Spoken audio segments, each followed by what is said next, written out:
and indeed one of the most requested guests, and one of the guests that some of you love to hate, but some of you love to love, is David Icke. Now, the newspapers, and I always say this at the beginning of podcasts that we've done together, and, you know, David's listening to this on the Isle of Wight. We're about to speak to him. He's not going to mind. But the newspapers used to call David Icke the potty prophet. He was the man that the media loved to have a laugh at. If he was wearing purple shell suits or whatever, there'd be a photograph there. If somebody had claimed, or he'd claimed, that he was the son of Jesus, that would make a headline, and I think it did once. He can confirm that. But something's happened over the last, I would say, 10, maybe 15 years with David. More and more people are starting to take David seriously. And David's message has not really wavered by a quaver. He's been there and a constant for pretty much a quarter of a century or more. I'm doing an awful lot of talking now, and I want to get into this conversation with David Icke. David, thank you very much for coming on. Pleasure, Howard. What did you make of anything I said there? Well, I heard it all before, of course, because after 30 years you do.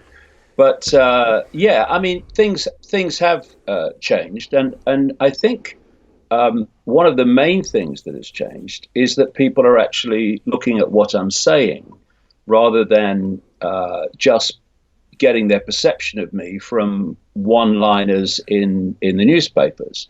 And, you know, people do themselves a great disservice, and they basically disrespect themselves if they make judgments about people and situations without actually checking it out. And I was talking to a journalist this week who was interviewing me for a national newspaper, a freelance, and he'd pitched the story to another newspaper, and the commissioning editor had said, "We're not having him in the paper, he's mentally ill." And of course, what that guy sitting in his little bubble knew about me was only what he'd heard in the same industry, or from the same industry that he works in. So he's just had the same mantra for decades, and he's believed it. And what people are seeing now, when they actually take the trouble to see what I'm saying and how I'm saying it, and the evidence in the books that I have to support it, is, hold on a minute, this is making more sense than how I saw the world before. So this is the process that's happening. And, you know, we've talked a couple of times, Howard, since I started a world speaking tour in the summer of 2016. It's continuing now. I'm going to Dublin next week, or next Friday, and then all across Europe, and then across the UK before December. And I've never seen anything like it. All over the world, literally, Australia, Europe, the Balkans, Scandinavia, America, Canada, people are starting to look at concepts and information and possibilities that they would have waved away with a wave of the hand before. But David, it's not a completely open door, though, is it? One of the last times that we talked, you were having trouble getting into Australia. They were not going to let you in. Clearly that problem resolved itself, but they had issues with you. Well, a number of people have issues with me, and in authority, and so here's a question, Howard, that these people, Ike's a nutter, should actually ask themselves. Why would authorities have a problem with an apparent nutter who's talking nonsense from speaking in their country or entering their country? Why would they? And by the way, you know, we're talking here about the response to me by the media over the decades in Britain. But when I go to places, for instance, like Serbia or Slovakia or other countries, in the Balkans and into Europe, I'm interviewed on their mainstream programs. I was in Belgrade being interviewed for 25 minutes, seriously, about world events on their two main breakfast shows. Well, listen, I know this for a fact, and I see some of these videos on YouTube. The problem that you got here, and perhaps other English-speaking countries... Well, look, Howard, I don't have a problem. I don't have a problem. Well, the issue that you have here... All right. for something about, a program called The Unexplained, this is a very, very important point. Well, I don't have a problem. I am putting out information that people will not hear in the mainstream. I don't have a problem because I don't care how people receive it. I care about the fact that it's circulating. So if people have a problem with me, I say to them, well, you've actually described it perfectly. You have a problem with me. I have no problem with me. All right, let's park the word problem, and let's say the issue that maybe you have here, and just hear me out with this point, is that you have a back catalogue. You have a history here. People go back to that interview with Terry Wogan that you did. The one that you did 20 years later was very different, we have to say, but they go back to that. They go back to you wearing shell suits. They go back to headlines saying, and I think, I haven't got it with me right now, but wasn't there some claim that somebody around you or you had said that you were the son or a son of God or something like that? And all of that stuff, of course, pollutes the way that you're seen. Now, when you go to places where they don't have that background with you, of course, in this day and age where people have more sources coming into them and they might be a little more open-minded, you're going to get more of a hearing, I would have thought. Yeah, but you do have that background because it's all over the internet, and people can access that stuff. But this is the question. At that time you're talking about, which was a period of 3 months in 66 years of my life, I was going through a massive transformation. It was like spending your life in a bubble of perception, a bubble of possibility, a bubble of information. And there's a big backstory to it, how it came about. And then someone burst the bubble. And for 3 months, I'm trying to cope and process this information that's hitting me from all angles on multiple levels. It's a long story. It's a simple story, but it's a long story. So are people going to live, and again, this is not my problem, it's theirs, are they going to live their entire life in a time warp? Are they going to judge someone's 66 years from 3 months? Well, if they are, they have a problem. I don't have a problem with it at all because I don't care. But they have a problem because if their perception is that you judge a person for what happened 30 years ago for 3 months against 66 years, and all that I've said since and written since has been proved to be true, then what the heck else are they perceiving in the world about world events, about people, about everything that is coming from the same myopia? And therefore, how can they possibly, from that way of perceiving the world, understand anything? They can't. And what is happening now is that people's perceptions of everything are being molded, because from perception comes all human behavior, and human perception comes from information received. So if you can control the information that people receive, you dictate their perceptions, and therefore you dictate their behavior. And what we're seeing now is this incessant censorship in all areas, not least through the internet giants in the devil's playground, Silicon Valley, that is dictating what people see and hear, and thus what they perceive, and thus how they behave. If people were controlled in that way, though, David, I'm trying to break that. No, I totally understand what you're saying. You know that you and I have spoken many times before, so I know which page you're on, and we've been here before, but. The fact of the matter is that people are going, and your shows, your speaking engagements are pretty much a lot of the time sold out, maybe all of the time sold out, David. So you can't say that people are controlled to that extent because they're coming to see you. If they were totally controlled, they wouldn't be coming to see you. Oh, it's about numbers, mate.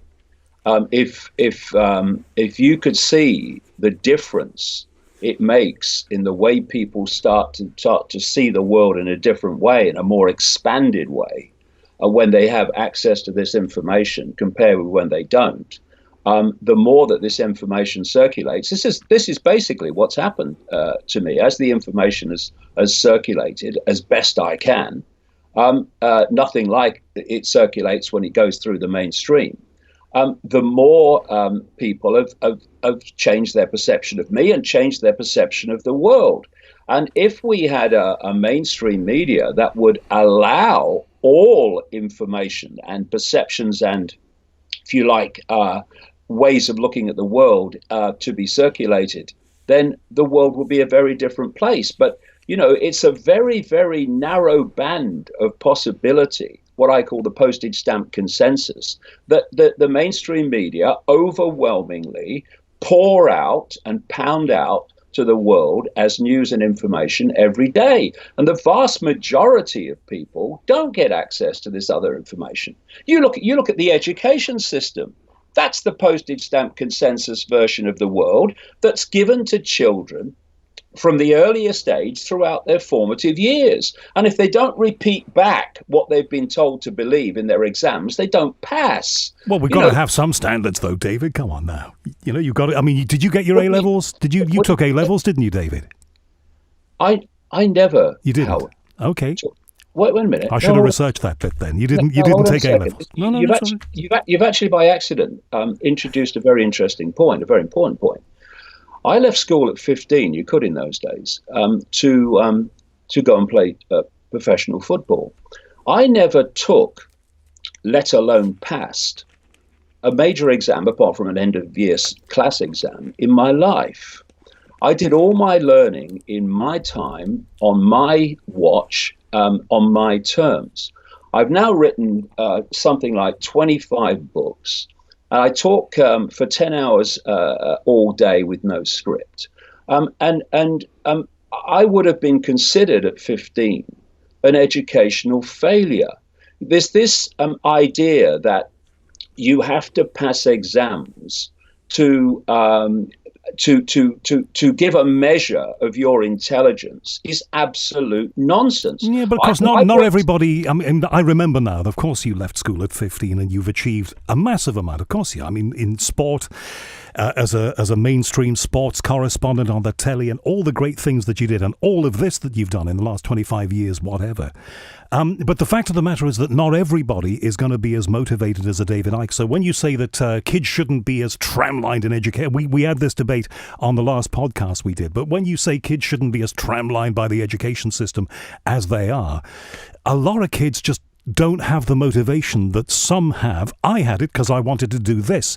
You had it because you wanted to do all the great things that you've done. But, we are a minority. You've got to have some control, haven't you? Hold on a second. So the next question that comes from that, if what you say is true, is why are there so many what you call unmotivated young people in the world? Why? I mean, I'll tell you one reason why. The education system, as it currently operates and as it's currently delivers its information, is deeply, deeply boring to most kids. It doesn't inspire them. And when they leave school, they are, or whenever they leave their education, they are so sick of being bored day after day, and they therefore equate being bored with being educated and learning, and they just stop doing it for the rest of their lives. When really, there's a vast, amazing world beyond the myopic bounds of the postage stamp consensus version of everything, the mainstream everything, to be explored. And we should be inspiring kids, not boring them to death. What are we doing? For instance, algebra. Right? If you wanna learn algebra because you need algebra, then learn algebra when you need to learn algebra.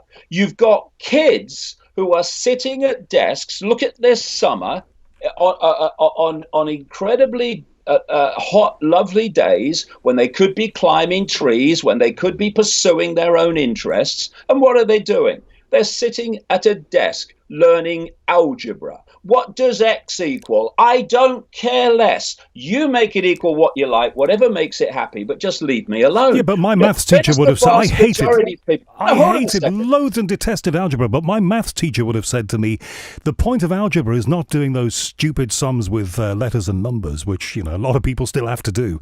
It's to teach you methodical thought. If we're not educating kids in that way, how are they going to think? Hold on a second. No. I tell you the thought processes that are not taught: critical thought, critical thinking, questioning everything to see if it stands up to scrutiny, instead of accepting it and not questioning it because it's come from authority, because it's come from some academic with letters after his name, because it's come from some scientist who a little way down the road will be proved to be mistaken. It's critical thinking that we need. Once people question things, once young people are encouraged to question things, they go through their life questioning things. Therefore, when a politician says something, instead of accepting it, they question it. When a scientist says something, given the history that scientists have been saying things for hundreds of years that have turned out to not to be true, they question it. This is what we need, a critically thinking, questioning population. What any system of control doesn't want is a critically thinking, questioning population. And what we have now, Howard, and it is coming in so fast every day, is critical thinking and having alternative opinions and questioning what authority tells you, becoming more and more suppressed and oppressed, and people being intimidated into not doing it. All right, let's park it there because we've got to take some commercials right now, David. So we're going to park it. When we've done the podcast, we can run right through, but we're going to take some commercials right now. And I think we need a couple of minutes anyway just to refine our thoughts about that. But the one thing, and I'm talking to my listener here now, that David Icke lovers and David Icke haters can agree on, I think, is that the man we've got on here now is a man who made a lot of people start to question and put stuff out into the mainstream or the peripheries of the mainstream that while you may be outraged by it and not agree with it, it made you think. Isn't that a good thing? I'm not here saying it is, because it's not my job to say it is or it's not. I'm asking you to ask that question. David Icke will be back, so will I, in just a second here on The Unexplained at Talk Radio. The Unexplained at Talk Radio, David Icke is in the middle of a big speaking tour. It's Dublin next week, but it's always somewhere else, whether it's Australia. They love him in the United States, lots of fans there. And of course here, where he packs out theatres and venues up and down the country. We talked, David, about this idea of free speech. Do you agree with me that there are some ideas and notions that don't deserve the oxygen of free speech? If you look, for example, at, and I'm sure you know him, I'm not sure what you make of him. He's been on this show a long time ago, and all he did was shout at me. But Alex Jones, the so-called conspiracy theory broadcaster, has made a string of outrageous and unsubstantiated claims that have brought him into conflict with an awful lot of people now, and some aspects of the electronic media, the modern media, the social media, are in the process of closing him down now for some of those things. I guess you would agree with me that there are some notions and ideas that are perhaps beyond the pale. I mean, I'm not sitting here saying that Alex Jones should be turned off. That's a matter for other people. He's doing his job and people are listening to him. That's not what I'm saying. But there are some ideas perhaps that don't deserve to be heard. And here you are saying free speech, total free speech. No, I don't agree that anything shouldn't be heard. If you, for instance, have a situation where you are urging people to burn a house down, or you're urging people to do something to do with terrorism, there are laws against that. There are laws against that incitement. There are laws against inciting violence. My point is this: once you start censoring what people can say before the point of delivery, you are by definition giving an authority the power to say what people can and cannot hear. If people have a problem with someone saying something, then argue your point, put out information to show that they're talking nonsense. But once you start saying this is not acceptable, therefore we're going to stop anyone hearing it, that is a tyranny. That is what the Nazis did when they burned the books. What we have now is digital book burning through people like Google and Facebook. Any tyranny that comes to power, be it far left, far right, or far anything, immediately it has the power to do so, wants to close down all information that challenges its narrative, all information that exposes the truth about what it's doing and what's behind it. And therefore, if we're going to have a free society, and we're going to talk about free speech, then we have free speech, because if anyone doesn't have free speech, no one has it, because what is left is only the freedom to conform, not the freedom to speak your truth. And any sane and also mature society should be at peace with having people say what they think, whatever it is, then arguing against it, and of course having laws that say you cannot incite violence with your speech without consequence, you cannot do this,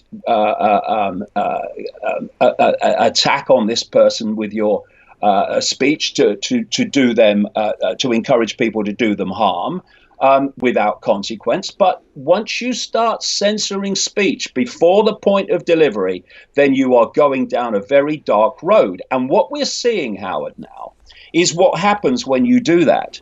Because you first of all say, you cannot incite violence, therefore we're going to stop you doing that by preventing your what you say circulating. Okay, and people then say, well, in very large numbers say, well, that's fair enough. Yeah, that's all right. Yeah, but that's only the thin end of the wedge. We've started now. And then, oh, no, you can't say that. And then you can't say that. And then you can't say that. And we've now reached a point in this process, which is always the process. Just read the methodology of Joseph Goebbels, the Nazi propaganda minister, and you'll see that what's playing out now is actually exactly the techniques that he advocated and pursued in Nazi Germany. So we've reached the point now where you can't say this about this gender, you can't say this about this group, you can't say this about this, can't say this about that. And what's happening is they're being picked off and picked off and picked off,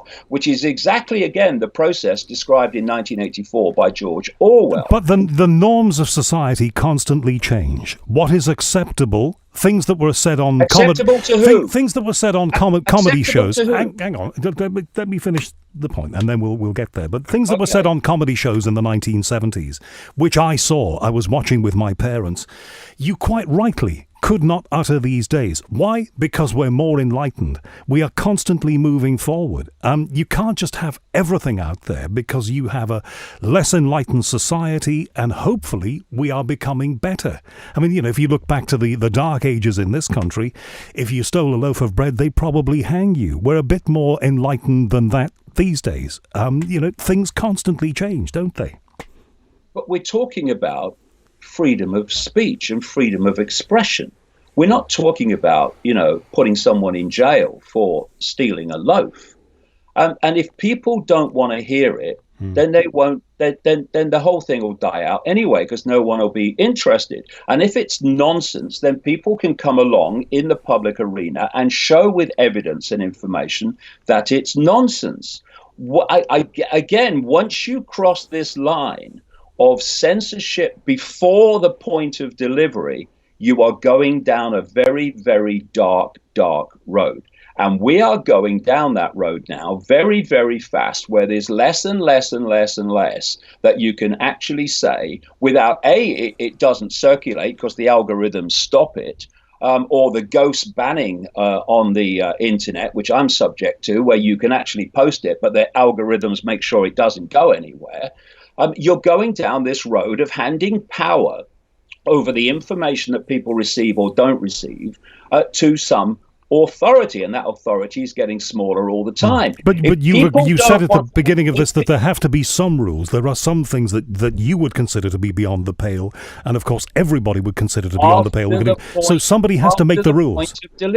After the point of delivery. So in other words, you can put anything out there, and it can subsequently, somebody can take a look at it and adjudicate about it, but it's got to get out there first. That can't always work, can it, David? I mean, some stuff should not be seen, quite rightly. It's got to get out there first. Otherwise, there's an authority deciding what gets out there and what doesn't. And that authority will do exactly what it's doing now, which is pick off more and more things that we can't say and we can't see and we can't hear. And that road leads to only one place: tyranny. Because that's what tyrannies do. That's the process they do. And, people need to be mature enough to accept that people will have opinions that they won't like and won't agree with. And instead of censoring them, they should argue their case and put out information to show that what's being said is not true. People who are confident of their case don't want to censor anyone with another view because they're confident of their case. Look at what's been thrown at me and the abuse and the lies that have been told about me in the last 30 years by the mainstream media. And I'm the one saying they should not be censored from doing so because of this very clear point. Once you censor before the point of delivery, you are putting power over what people see and hear into the hands of an authority, which will always, as history shows, abuse it. I understand what you're saying, but what happens if a point is put out there, and you say it should be put out there and then countered with reasoned argument? What happens if the other side, forces in this world are very seldom perfectly balanced. What happens if the other side, the side perhaps putting the correct view or a different view, or a view that might change that view that's just been put out that you said shouldn't be censored? What happens if that side is not as strong, doesn't have the same outlets, the same money, the same power? What happens if they don't have that strength that you would want the counter arguments to put? Somebody's got to step in and balance things, haven't they? Well, hold on a second. Where's the balance now?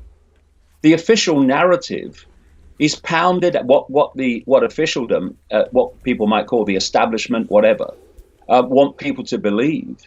He's pounded out on the mainstream media 24/7. Where's the balance now?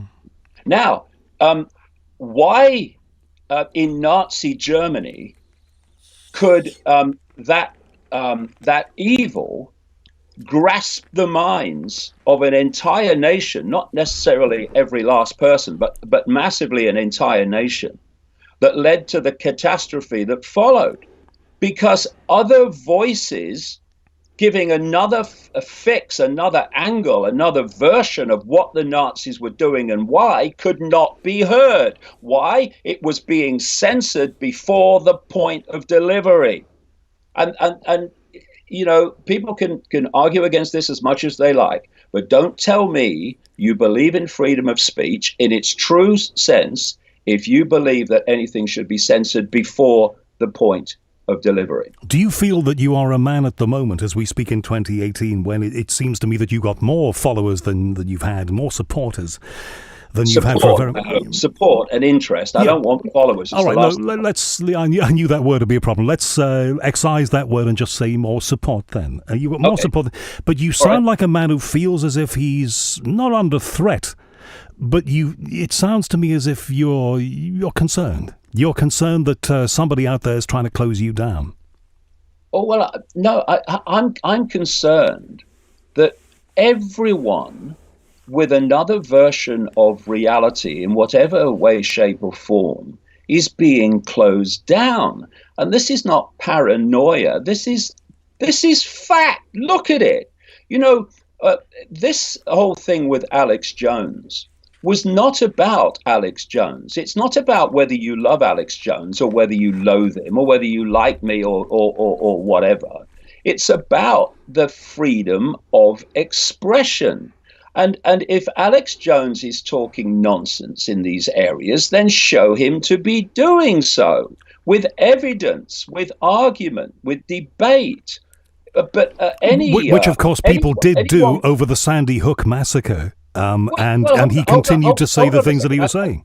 I just want to prove him wrong then. But what I'm going here, where I'm going here, is you've just said about there must be some balance, and I made the point that there is no balance now. You've got the mainstream media that it pounds out. I mean, there's another quote from Goebbels that said words to the effect of, the idea with the media is to make it ostensibly seem to be varied, while actually it's all the same. And that's exactly what's going on now.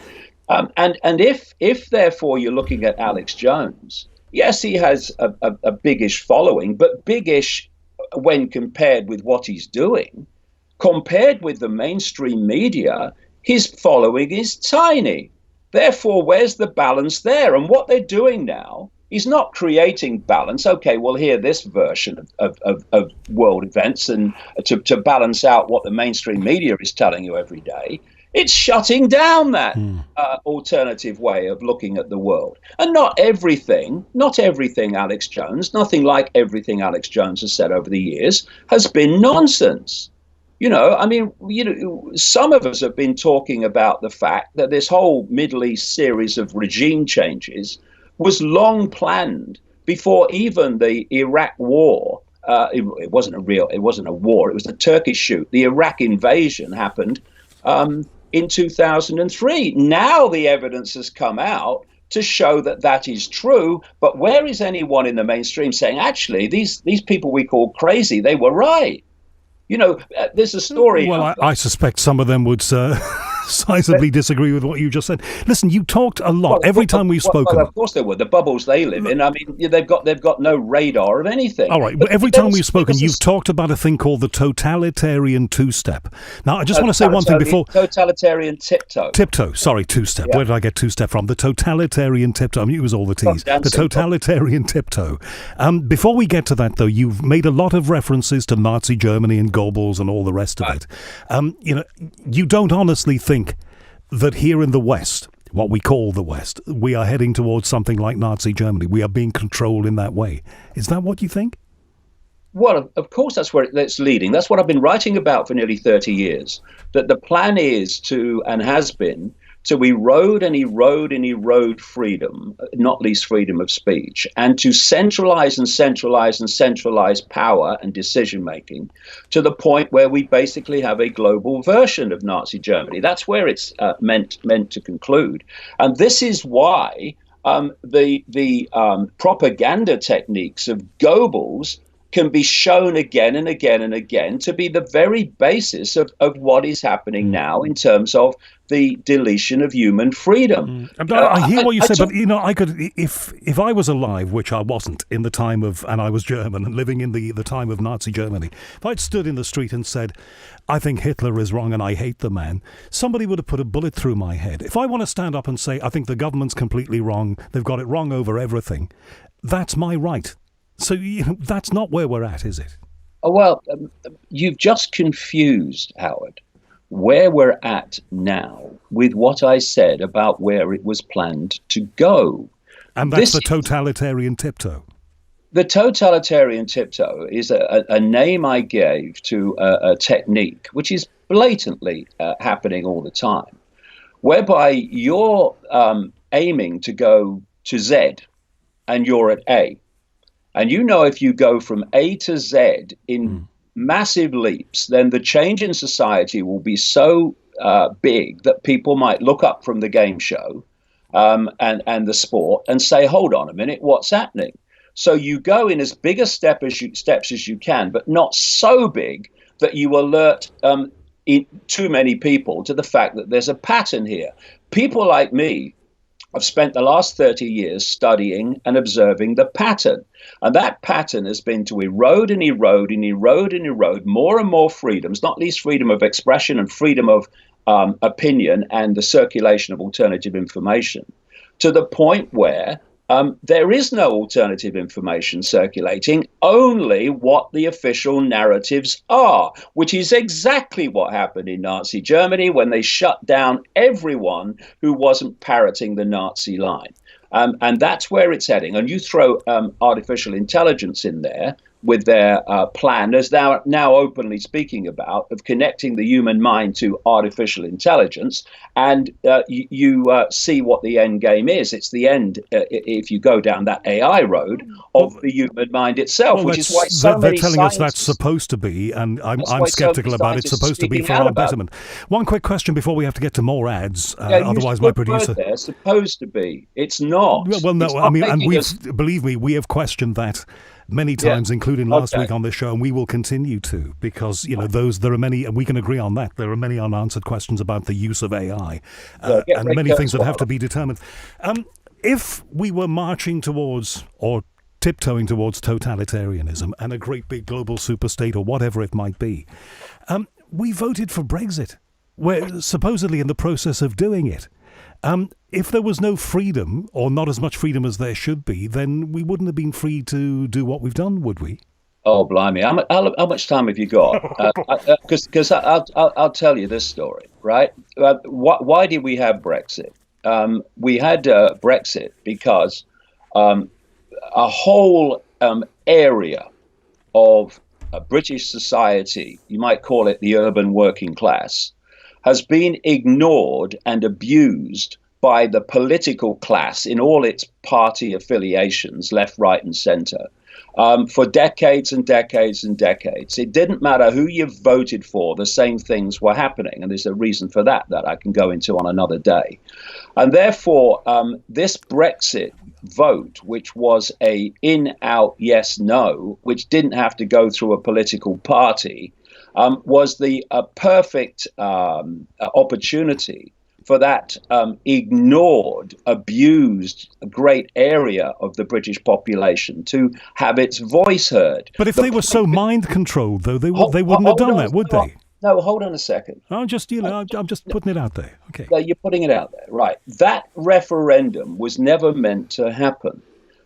It was offered by Cameron to offset the growth of UKIP. And he thought that when he came to the next election, he would be in another coalition with the Liberal Democrats who would block it. And he'd say, I wanted a referendum, really, but the Liberal Democrats won't go into a government if we do that. Unfortunately for him, ironically, he did win outright and therefore was forced to have the referendum.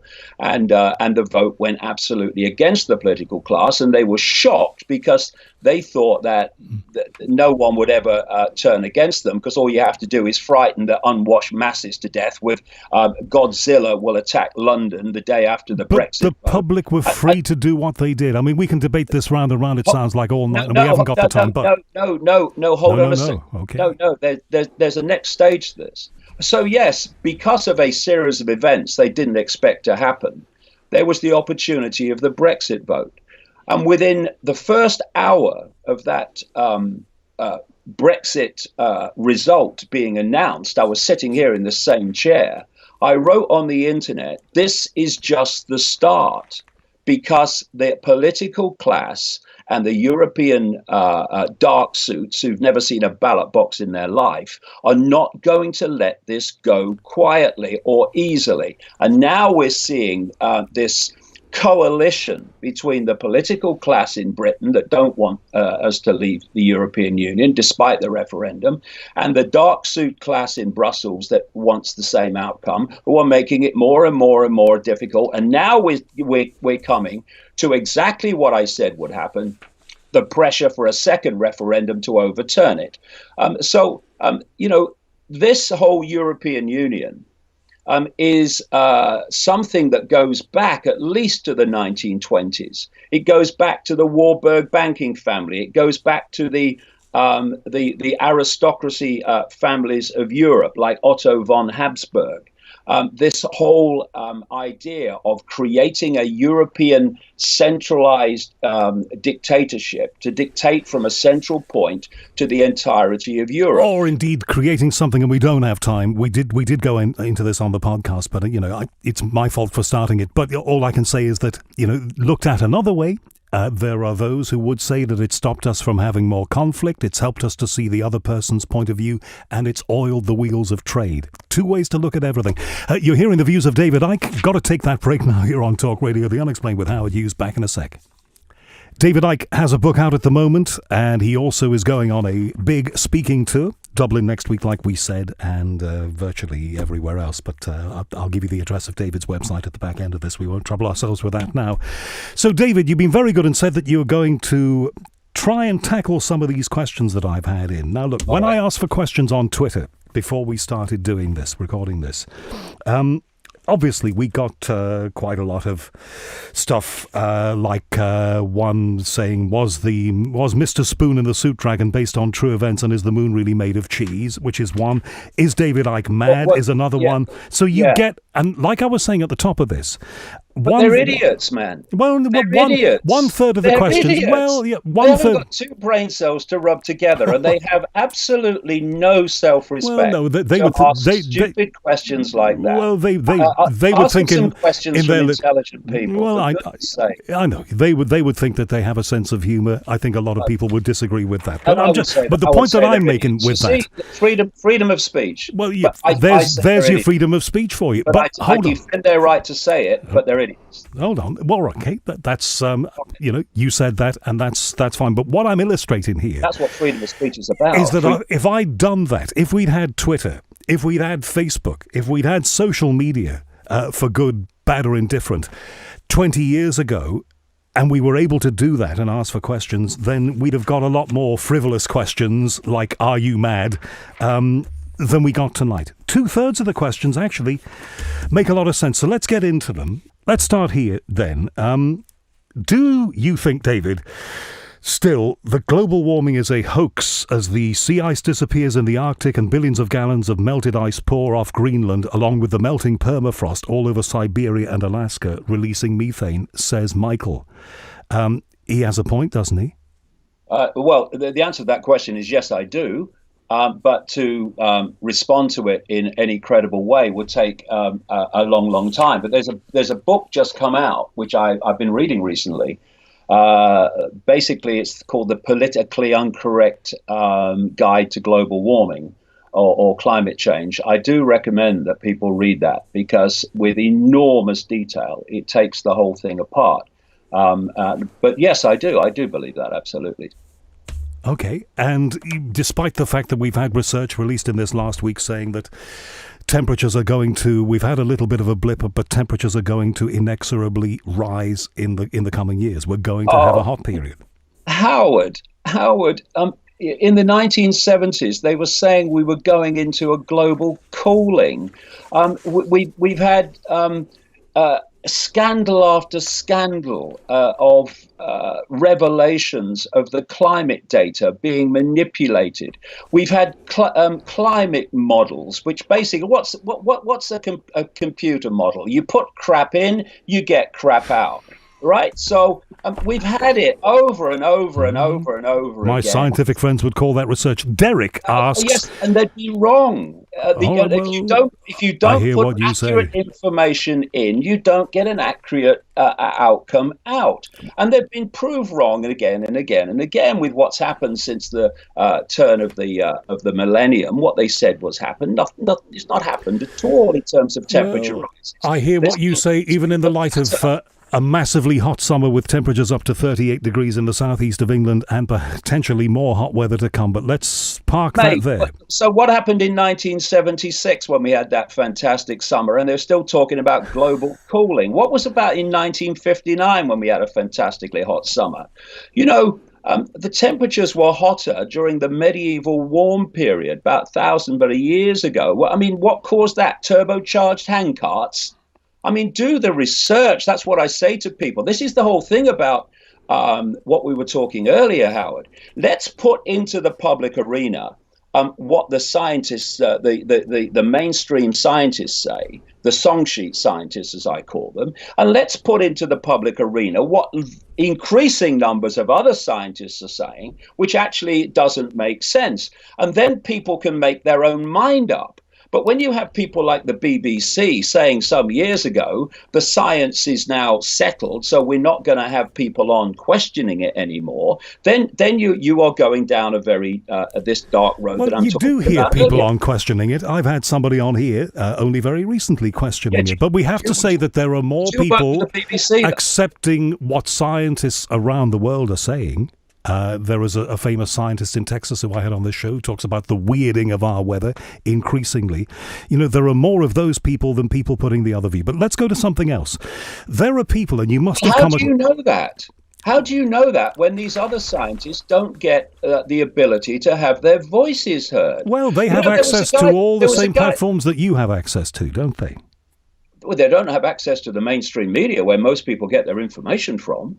They don't. Okay, let's move to something else. A lot of people. You say you've interviewed someone, but I mean, you're not the BBC 10 o'clock news, are you? You're not Newsnight. It's these really mainstream of mainstream. I'm very pleased we're not. I wear that as a badge of honor, David Icke. Now, look, let's move on to something else because I've got loads of questions here, and I want to get to a measure of them.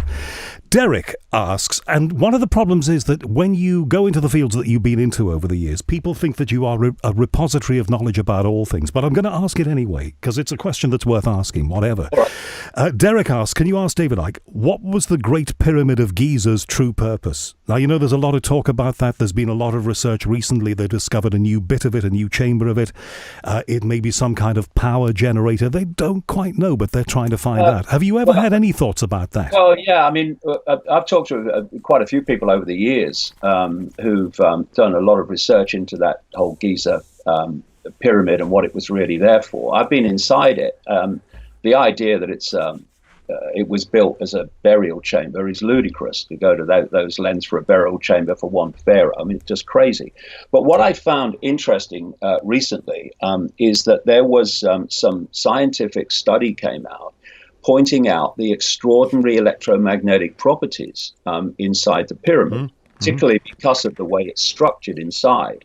And this would absolutely fit with what a number of people I've spoken to over the years who've really gone into this in great detail. They believe it was some kind of power generator, so some kind of, if you like, transformer that could take atmospheric energy from the electromagnetic field of the planet and turn it into some kind of usable power. Or indeed a giant battery is what they've been saying recently. Yeah, that's something like that and more is what I would go down. Because you see, this is the point about history, is that people believe that, because this is what's pounded out all the time, is that the human race in its knowledge has only ever gone forward. It's never been at a high level and then fallen from that level.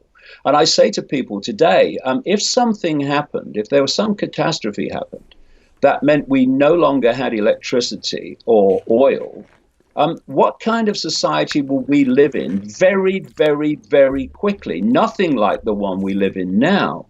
And it's very clear when you do study history that there have been periods when there's been very great knowledge. And that knowledge has then been lost. Therefore, in some of these ancient societies where they built structures that we would struggle to build today, and scientists and historians and all these people look at them and say, how did they do that? How did they move these stones of hundreds of tons and all the rest of it? I saw a place in just above Cusco in Peru. It's a very famous place. Sacsayhuaman is one way they pronounce it.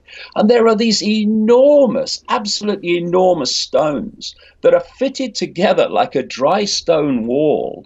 You can get a cigarette paper between them. It's incredible. But how did they do that without the kind of technology that we have now? And in fact, a lot of the technology we have now is not capable of doing those things. I mean, you and I can agree on this, that we have a lot to learn for the future. What I'm from saying the past. Is history shows that knowledge is lost as well as gained. But, we're a bit more broad-minded these days, and we're beginning to relearn some of this stuff, I think, and I hope from what I see. Claire asks this, and you must have thought about this. I've probably asked you about this in the past. Right. Because you've said a lot of things, some of which could potentially have brought you lawsuits, but they didn't, but they brought you enemies. Claire wants to know, Are you ever surprised that you haven't been bumped off and nobody's tried to? Well, no, I'm not, for a number of reasons, some of them deep and some of them less deep. And the less deep one is that if something happened to me now, given the information I've been putting out and given the if you like, reputation I have for doing this, then it would be terribly counterproductive. I'm sitting here looking at about 20 books packed with information. I mean, they would be right in the public attention if anything happened to me. Well, what was the guy saying and all this stuff? So it would give a massive boost to the circulation of this information and to get people to think, well, hold on a minute, maybe he was saying something. And so it's counterproductive from that point of view. So do you think that if anything happened to you, you would be seen as a bit of a martyr? Well, nothing's going to happen to me. I want to do what I want to do, not be a martyr. I don't want a statue. I don't want to be a martyr. I don't want a round of applause. I want to circulate information to the best of my ability for absolutely as long as I can. But the way that the authorities kind of respond to you is not to kill you, because that, for reasons I've described and others, would be counterproductive. It's to stop you being circulated and, for a long time, to have you the center of public ridicule. Well, that's starting to die down now. I mean, you can only say someone's mad for so many times before it's no longer news, and people are starting to listen. So the only way they can respond to me now is to stop my information circulating as best they can. All right, but that's a problem, because the genie's out of the bottle now, and I ain't going away. Quick final question from me. And it's an important one, and maybe I've just missed the answer to this, so you can fill me in about it, and right. Please feel free to. You started your own alternative organisation to counter the mainstream media, which is what you've been telling me we need, another voice against the MSM. I think was it called the People's Voice? What happened? Yeah. What happened to it? It didn't work. It didn't work because a lot of people came through the door to make it not work, and eventually you couldn't get advertising for it. Advertisers didn't want to know, and so it didn't work. But a lot of good things were done there, and But what do? Do you give up? No, you try again, and you're going to work towards something similar, but coming from a different angle, which will be much more workable. So you're relaunching, but different. No, I'm not saying we're going to relaunch. I'm saying we're working towards it with some people. But where it goes is where it goes. And that was not me in the sense of it was my station, whatever. I was a part of it, yeah. But my work has always been what I do individually. That's my run. Do you feel you failed with that, David? Did you fail? Do you think you failed with that? Well, what's failure? Tell me what failure is. God knows. I've been asking myself for years. I'm just wondering what your thoughts about that are. Well, I'll give you one definition of failure. Not trying. Yeah. Not trying. Right? We can agree with that. A great sage once said, I wish I could remember who it was, that failing is not going down, but failing is staying down. It's brilliant quote, isn't it? But it wasn't about going down. It was about having a go, and it didn't work. We got a massive amount of information out in the period that it was running. But you have a go, and but if the message was so strong, it should have flown, shouldn't it? Well, not if you can't get advertising to pay the bills. You can't. I mean, tell me how ITV would keep doing the 10 o'clock news and all its programs if he couldn't get advertising. Understood, David. We're out of time, I'm afraid. My producer's shaking her fist at me now, and you don't mess with Cass. So thank you very much, David. It's always a pleasure to talk with you. It's davidicke.com, isn't it? It's davidicke.com, yeah. The news from a different angle every day. Constantly updated. I know. I see. David, have a good night and good luck in Dublin with the next stage on your tour. You take care. Thank you. There's a lot of interest in Ireland. I'm looking forward to it. See you soon. Bye. Take care. David Icke.